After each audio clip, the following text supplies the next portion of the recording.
ఆ తర్వాత మనం హైకోర్టుకి వెళ్ళాం, సుప్రీంకోర్టుకి వెళ్ళాం. ఎక్కడ అప్పుడు మంచి బలమైనటువంటి బంధాల్లో ఉంది న్యాయ వ్యవస్థ కూడా చెప్పాలంటే.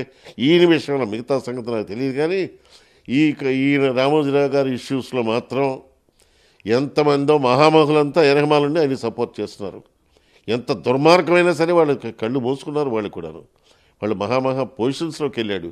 ఒక రకంగా చెప్పాలంటే న్యాయ వ్యవస్థ కూడా తలదించుకునే విధంగా నడుపుతున్నాడు. ఇప్పటికి హైకోర్టులో నిన్న మొన్న కూడా వాయిదాల మీద వాయిదాలు, వాయిదాల మీద వాయిదాలు, వాయిదాల మీద వాయిదాలు.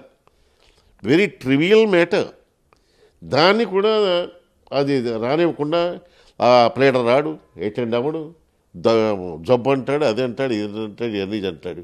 మరి వాళ్ళు యాక్సెప్ట్ చేస్తున్నారు. అసలు ఆశ్చర్యంగా హైకోర్టు జడ్జెస్లో కానీ ఎక్కడ కానీ ఇది ఎప్పటికి తేలినది. నవ్ ఐఎమ్ 84, ఆయన 88లో ఉన్నాడు. ఎప్పుడు తేలాలి ఇది? ఎందుకు ఇంత కక్ష?